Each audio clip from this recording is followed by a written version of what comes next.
الرحمن الرحیم السلام علیکم ورحمۃ اللہ وبرکاتہ۔ یہ ہے جی ہند کا علاقہ ہے یہ، اور یہاں پہ اس وقت میں پارکنگ ایریا کے اندر سے گزرتے ہوئے اس میں کچھ چیزیں جو ہیں وہ آپ کے ساتھ ڈسکس کروں انشاءاللہ۔ بڑا خوبصورت، بہت ہی پر سکون، پر امن علاقہ محسوس ہوا مجھے۔ بات کرنے کا موقع بھی بڑا زبردست ہے، اس لیے جو ہے نا اب وہ بات میں آپ کے ساتھ جو ہے نا وہ جو کرنے جا رہا ہوں انشاءاللہ، امید ہے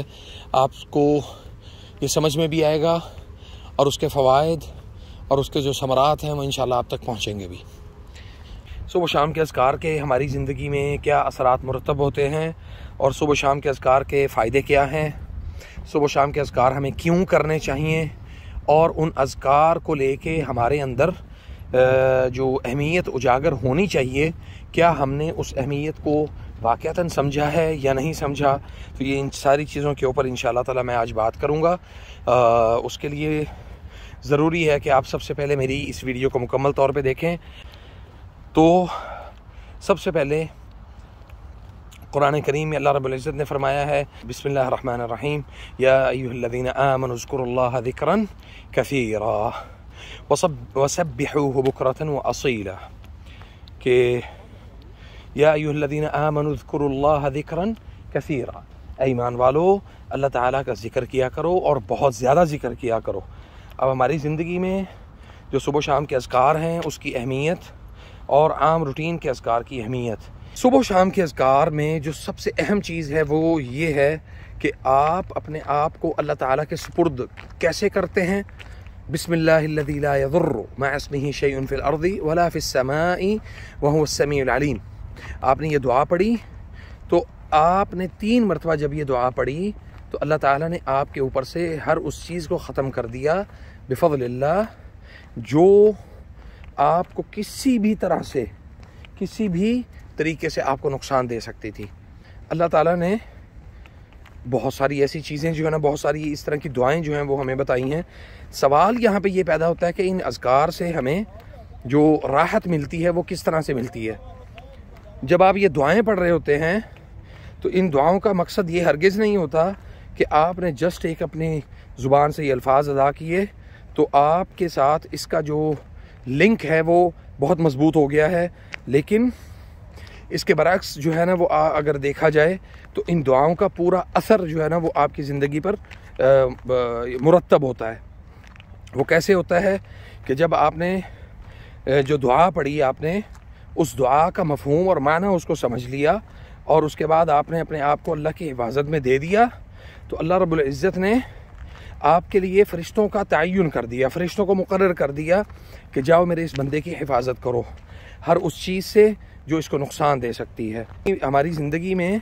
اذکار کی اہمیت بالکل جو ہے وہ ختم ہو کر رہ گئی ہے۔ ہم صرف عادتاً جو ہے وہ اذکار کرتے ہیں، لیکن ان اذکار کو ہم سمجھ کر اور اس کے فوائد اور ثمرات کو صحیح معنوں میں امپلیمنٹ کر کے اپنی زندگی میں اس کے اوپر اس کا جو اثر ہے وہ نہیں لیتے۔ امام ابن قیم رحمہ اللہ وہ کہتے ہیں کہ اگر کوئی شخص اذکار سے بے بہرا ہو جائے یا اذکار کو کرنا بند کر دے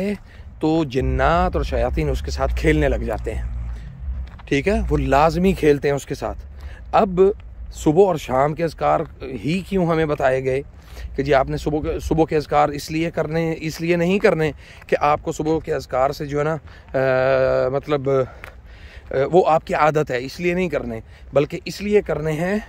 کہ صبح کے وقت جنات کی ڈیوٹیاں تبدیل ہوتی ہیں، اور شام کے وقت بھی جنات کی ڈیوٹیاں، جیسے صبح و شام فرشتوں کی ڈیوٹیاں تبدیل ہوتی ہیں، جنات کی ڈیوٹیاں بھی اسی طرح تبدیل ہوتی ہیں۔ اب اس تبدیلی کا فائدہ کون اٹھاتا ہے جی؟ اگر ہم نے صبح و شام کے اذکار کر لیے ہوئے تو اللہ کے فضل سے ہمیں جو ہے نا وہ جو ڈیوٹیاں تبدیل ہونے والے اور آ کے انسان کی زندگی میں خلل واقع کرنے والے جو شیاطین ہیں، ان کو پتہ ہے کہ یہ صبح و شام اپنے آپ کو اللہ کی پناہ میں اور اللہ کی امان میں دیتا ہے،